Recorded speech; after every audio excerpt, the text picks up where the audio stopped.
Thanks for staying with us. Earlier this year, the Lagos state government announced it would remove all, structures built under power lines and high tension cables to protect lives and property.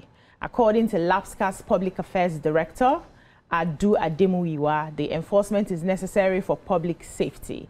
Mr. Ademuyiwa said LAPSCA gave property owners a 7-day ultimatum to remove structures within power line corridors. He warned that non-compliance would lead to demolition, and exercise already underway in places like Alagbado, with the Makoko community expected to follow. Now, as expected, reactions are mixed. Some affected residents say they have nowhere to go, while others support the government, arguing that safety must come first, given the risks posed by high tension lines. So today we ask, is the government right to prioritize public safety even when it comes with tough consequences? Should residents take responsibility for building in clearly unsafe zones? Should the government continue with the demolitions or allow the residents to remain? I'd like to hear your thoughts on this, and you can join the conversation on 02016 352013 or 0902 3440, or tweet us at TVC Connect using the hashtag YourViewTVC. So we've had issues where government over the years have recorded multiple electrocution incidents, fire outbreaks, linked to high tension lines over the years. People who have, put their houses in those areas. Now, can the government justify the structures being there for so long before deciding to do what they are supposed to do? Was the government sleeping at the time those structures were being erected in those dangerous places, and then decide to wake up one particular day chasing everybody? Who gave, the licensing? Who allowed those structures to be there for as long as it is, up until this moment that government is now waking up to do the needful? I would like us to, government is answer that. Thank God we don't run a monarchy, that you have one stable government we can hold. That question will be relevant if we do have that.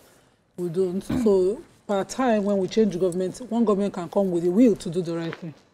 So, across the world, it is illegal, unsafe to build under power lines. And so, it's not usually approved of. But if they drive for our country, you see a lot of houses under power line. Yeah. And people have normalized it. When the demolition of power lines was being done on Old Jojo Road, the area of Lagos, I remember following that news. They demolished everything and made sure that they expanded the road to make it difficult for people to own houses under power line. Because when it finally happens, we always criticize government. So yesterday I got home, there's a patch under the transformer immediately you're entering my estate, and we saw it was all the grass there was burnt. So I said, some people don't have sense. They'll be burning wood near the transformer. Somebody said, no. There was a spark this morning, and just one spark, pow, touched the very green grass, everything got burnt. Wow. So thank God not be human being, we not keep picking there, That's how dangerous it is. But, that was just one case that happened yesterday, and then this mill dropped that we're doing this today. People take too much risk in the name of where do you want me to go? It is unsafe. It is not possible. You are looking at it right there. It's not like the power lines were recently done. They were visibly done, and people expect that government will look away. One government with the right will do the right thing, and we're here now. Like in line with what Nima said, right? All over the world, it is hazardous to build under power lines. And if something had happened, if human beings or property was affected, who will be blamed? Government. Government, at the end of the day. Do you understand? Government. So, but we should now face the systematic challenges that we have in our system in Nigeria. Okay? So first, we'll talk about the fraudulent sale of lands by the moneyless. Money will come and tell you, you yourself, you'll be saying, but this is not under.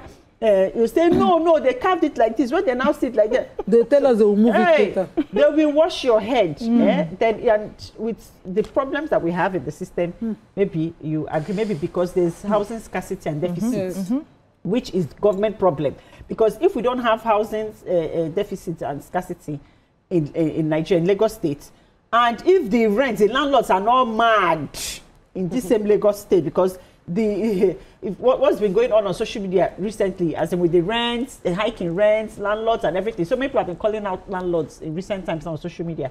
So that can also drive people to even now accept what you can see is wrong. What the money lecturer said to you, you still now say, okay, maybe let me just try it for 1 year, 2 years. By then I will have stabilized. So that is an issue. Then corruption of the person of the people, or the person that gives the approval of something that you know is wrong. Because nobody just wakes up and starts building now. They have to try to go, and when they start building, government officials will come to say, this is your doing. Then some corruption and bribery and everything will not happen for them to continue. Thirdly, when they are building, the government, they are not blind.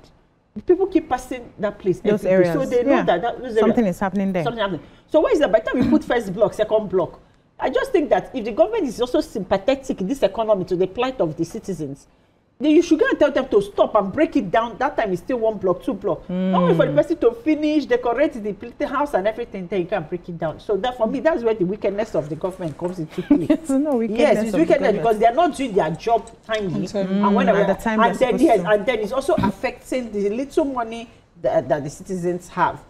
So when you look at it, do the government have the right to demolish? Yes, they do. But they also have Let's to take put a human face to it. Human face to it. Okay, Tokwe, what are your thoughts? My thoughts. My thoughts concerning this. Okay, so 2 sides. In terms of acquisition, people that want to sell will say anything to sell what they want to sell. So there was a land that I had gone to try and acquire in Ekpe, and surprisingly, the land actually has CFO. So I was so excited that I told my husband that, this is a unusually expensive land, but we should go and check it. So we went together and went there, got to the place, and my husband just looked up and was like, can't you see high tension wire? I said, no, they're trying to sell. I'm like, no, but he did not cross the land, but the pole, there was a pole that stopped. They now said, for over the past 20 years that Ekodisco had put pole, but they did not bring the high tension. They didn't put the cable there. Cross it. So we don't know if they will put the cable or they will not put the cable. But so far they have not put cable, and the cable might not cross the path of our land. And I said, what if they wake up tomorrow and decide to do so? That singular perspective changed their mind concerning acquisition. I would have gone ahead and I wouldn't have thought of it because it wasn't there already. And few years time, somebody will say, people bought land. There is now high tension, but at the time when it was being acquired, that high tension cable was not there. But the devil's advocate part of me on this show is of the opinion that has high tension cable, I'm saying the real high tension cable, has it ever fallen before? Those ones that are being held by those gigantic iron. I never see where it fall before. So why are I've been hearing this thing over and over again. But you never live for 100 years. High tension cable, because I had my uncles in Alagbado. So whenever we drive past, we see those high tension cable there, and we say, and most people don't even build houses there. They have like mechanic workshops and all of that under the area. But it never fall before. But so, and I checked online that, okay, what are the side effects of living under high tension cable? Like the real high tension cable. I'm not talking pole, high tension cable. There are only be electromagnetic waves, but there is a divided opinion on whether scientists are not sure it really affects anything. It depends on how high the thing is. And most of the one we're talking about is very, very high. So if the high tension cable is very, very high, what risk are we trying to mitigate specifically? It is the job of the government to mitigate risk, but we need to educate the people on the risk we are trying to mitigate. And in the ratio of all the issues we want to deal with as a nation, as a state, I'm just wondering, is this the most important thing for us to commit financial resources to go and be demolishing? Let me respond, and I'll let Nima join me in this response. Yesterday we had a topic where we talked about lead poisoning. And one of the things I said was the fact that many of our leaders, when they are making plans or setting up companies, giving them licensing permits, to set up, our policies does not include what can happen in the next 5 years, 10 years. We are not a proactive government. Our leadership does not see into the future. Now, they are seeing into the future. We don't know. See, that electromagnetic waves that you talked about can have harmful effects even without the high tension cable falling. And now government is saying maybe they have spied into the crystal ball. No, be that thing. Say in the next 20 years, this can fall and will cause harm to all the people in those areas. And they're saying we have to, this is even wrong in the first place for you to build under the high tension cables. We have to take these people away from here for the foreseeable future. So, and then we are complaining again that does it have any immediate effect? We have to pick a side, pick a hustle in this one. So let me ask if an earthquake were to happen, do you think it will survive it? Do you think if earthquake happen and that pole fall, is it going to only affect a major flood were to happen? So acts of God, thank you. Acts of God are enough. So yes, you have done your human diligence. You've built it in such a way because it's built to last for years. It's not expected that we'll be coming to reform and rebuild and maintain it. So when it's done like that. But when God pass we pass them. And lives that it will take, you did not protect. And we see there's a side of government that annoys me.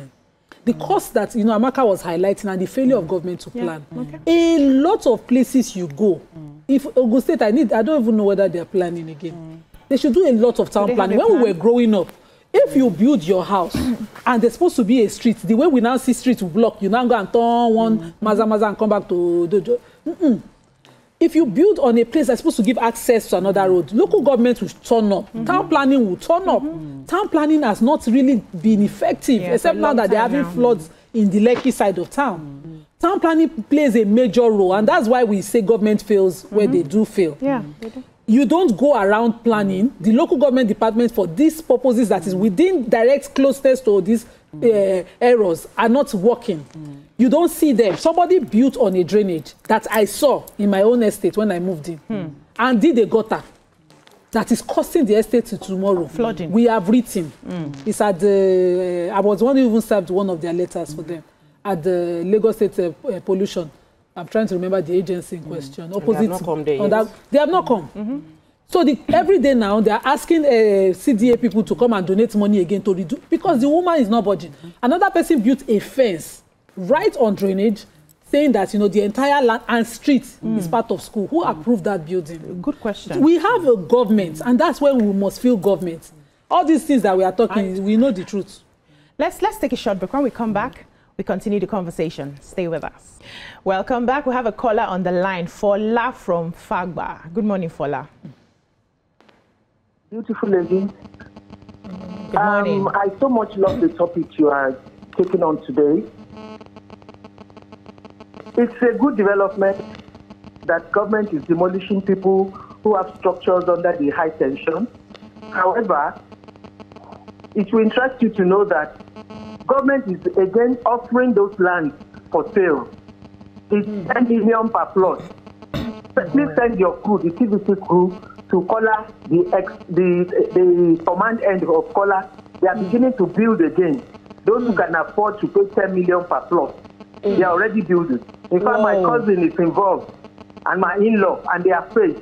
So government cannot deny it. If it's for security, if it's for safety, then nobody should be there. Why are they demolishing and then they are building again? Some other people are building. Please send your crew there, and you see them building again. It's just unfair. Good morning. Good morning. We need government to come and defend this. This is just it's one person's perspective. So we need government to come and tell us. Let me come to really need to investigate this thing. Because if not, it still boils down to that corruption we're talking about. But for me, the safety of the citizens cannot be compromised, and that's why you cannot even.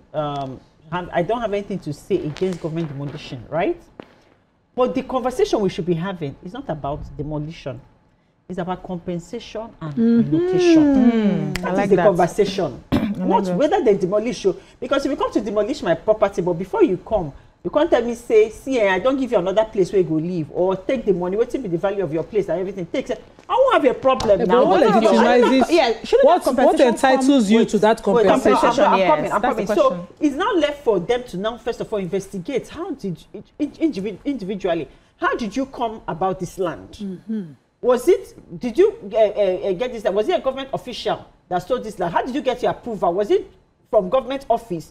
So now government has to go, it's now the government's problem how to deal with their staff that are corrupt and are doing this thing. But for the fact that I got an approval from the government should be able to compensate me and deal with their own problem, their own internal issues. Am I making sense? Yes. Because I have a case. I wanted to buy land. I went to do searches and everything. I went to get approval. I did the right things. Okay? Supposedly. And I have what it takes to do what I need to do. As this is apart from people that did illegal construction and stuff like that. There's people there that who legitimately got their papers. Okay. They got approval from government officials and government offices. They won't get on that pipeline. They won't Corruption. get on that pipeline. Are you sure? Corruption. They won't get on that pipeline. But while we are thinking about that, let's take Bassi from Calabar. Bassi, are you there? Good morning, Bassi. Okay, Bassi has gone. Okay, so I don't think people would get approval on that pipeline officially. People, there are things where government inefficiencies can happen because of human unwillingness to follow through with approvals. Places like drainage, because they will approve, they might not come and check. It used to happen before. Now there's more physical visits. But before, they'll just look at the surveyors usually might adjust the survey document so it does not reflect on where exactly it wants to be. Where you are. So there are many ways that even the Nigerian that is trying to get approval also lie and connive so that when they flash it through the system, it would not show. So for me, when we discuss this thing, the issues that are facing Lagos is a whole lot. We still have major issue with refuse disposal. Olushosu is still being in use right now, even though they say they are shutting it down. My children's school is right behind Olushosu. My church is right behind Olushosu. I see what it has done to the entire environment. We have many other crucial, pressing issues to deal with. The Makoko, is it with this what river, Makoko riverine areas? They are still eyesore. We still have room for improvement in many other areas that are very pressing. The educational, when you go outside the main Lagos mainland island, one of our staff here in TVC is always saying that leave Lagos, so just enter Badagry and take a boat. Enter Ekpe and take a boat. You see that Lagos did not reach those areas, but they are in Lagos. So when we are talking about where to put money, do you know what it will cost to move bulldozer to go and demolish structures? And when we do those risk assessments, what is the impact of this building still there right now? And the impact of that money put into other key areas? For me, penny-wise, let us spend the money we have in a way that brings blessing and comfort to the people, not pain. People are struggling. This is their shop. They are making small money from that shop under the power line. Okay, yes, we are foreseeing that the power line might fall through act of God, because power line no dey fall for Nigeria. Or even so act far. of anything. We have Funsho from Mina. Funsho, are you there? Hello? Good morning, Funsho. Hello? We can hear you loud and clear. He's listening to the TV. Good morning. Yeah, I'm there. Yeah, let me respond to Tope's comment about this sitting under the tension, under the high tension. You see, that thing is very, very delicate. It's very, very delicate. Let's face reality. You know, the high tension you are seeing, that 33 kV alone, when it falls down, it catches fire. When it falls down, because of that big one.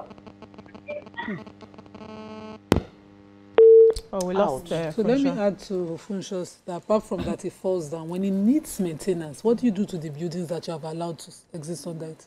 Climb their head. Oh yeah, that's a good one. Because that's double risky.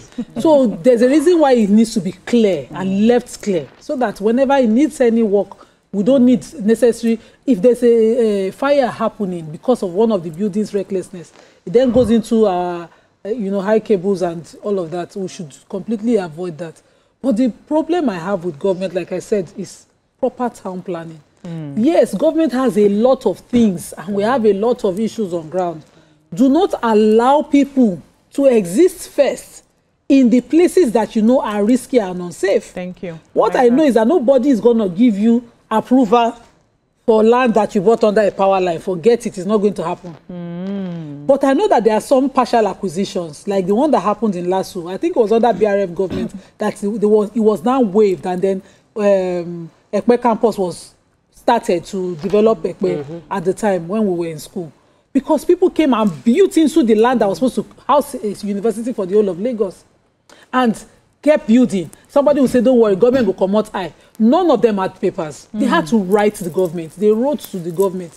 I remember back then in school, this university kept, conflicting with the country, what was it called, facing them every time. Asking them to move back their building, carry your house, come off our land. And it was a lot of confrontation. So those confrontations, they had to write to seek the governor's face. And fortunately, because it was that kind of property, they got a waiver. But not a power line. It's not going to, it's too unsafe. Different. Let me take this call. We have Daniel from Kaduna. Good morning, Daniel.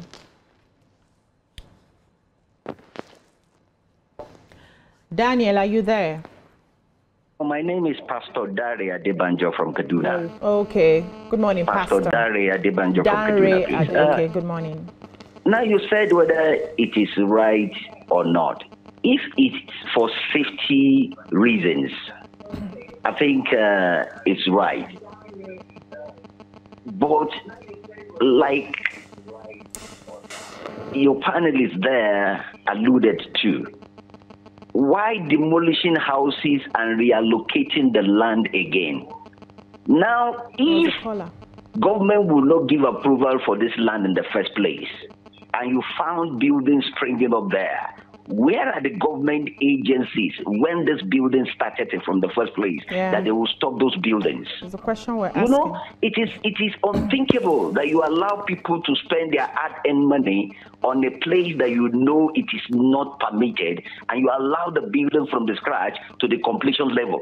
Where is the government agency? I mean, it is terrible. For safety reasons, yes, but for destroying people's property, I think I'm not in support of this. So from now on, government should be alive to its responsibility. But you don't want building to stay. The moment you see people building there, go and take the right step. Good morning. Yeah, good morning, Pastor. I wanted to say something before I come to you, Amaka. I've always felt that for things like this, where government already knows, for the government that, for instance, in different states, the government that has a plan for the states, they already know the lands that people are not allowed to build in. There was a time I was doing a search, there was a property wanted to buy at the time, and what they said, though it had governor's consent, but they are planning to use that place to do whether farming sometime in 50 years and all of that. And it didn't make sense to go ahead and purchase something that's maybe if I give it to my children, when government comes in 50 years, they take away after they build on it, right? Governments should know, should earmark the lands that are kept for specific things, should know. And what is stopping governments from condoning those places off with a sign? Resources. I don't understand. What do you mean by resources? Resources no day. That's why I say we should manage resources. So condon the place and put a sign that from so just one signboard from so place to so place. Fence it by yourself. But the same. Buy your own land that is free of acquisition and fence it and see what people do. Over time they break it and they trespass into it. I don't know, because that's even where I was coming to. Because you can't say there's resources. The reason why you can't say resources because there must be transparent mapping. Yes. And then secondly, you can't say resources. It's the same resources that they used to go to carry bulldozers to go and break down. Thank you. It's the same resources. So if that's the same resources, so before you get to the point where you're going to carry bulldozers to bulldoze somebody's property now, and people lose. Baboya the place and put just like they do abroad now, and then they put all those things like government property, they put high tension wire here, there, and then you educate people. The truth is that most people don't even understand the risk of the high tension wire. If government puts barbed wire on the place, nobody dares go there to go and what are you saying? I don't understand. Why are you in this country? They used to on their walls. They divide the road express so that people don't die from crossing the road. Thank you. Governments put barbed wire. Not put barbed wire. They put barbed wire. They put the pedestrian bridge at Ojota. People are still crossing. That one is different. They built concrete in the middle of Ikorodu Road to prevent people from crossing. They carry hammer, pierce the concrete so that they can still cross road. Because we cannot use money and human resources to deal with a psychological problem. No, we have people who are selfish right. and wicked that will keep on doing the wrong thing. Let me land. Because the government is not communicating to people right. You know how when you go to the some people's compound, they will write that if you pee here, you will not wake up in the morning. You need to communicate. You need to communicate language you to understand. people. The language. You can say high tension. I know what's high tension. Why you here? Ogun, we kill you. Let me see. People have not governed Nigeria. Nigerians are complex people to govern. Let's see. We need pedestrian bridges on the Oshodi road. We'll find a way to tie up this conversation because if I see, I'm not mad anyway. I see if you pass here, Ogun, we kill you and kill your generation. Now lie. Now people they chop. Now people they chop sacrifice for 3 junctions. For 3 junctions. Move this thing. Now person they chop sacrifice even though you know it's not for the God. Jesus, we'll be right back.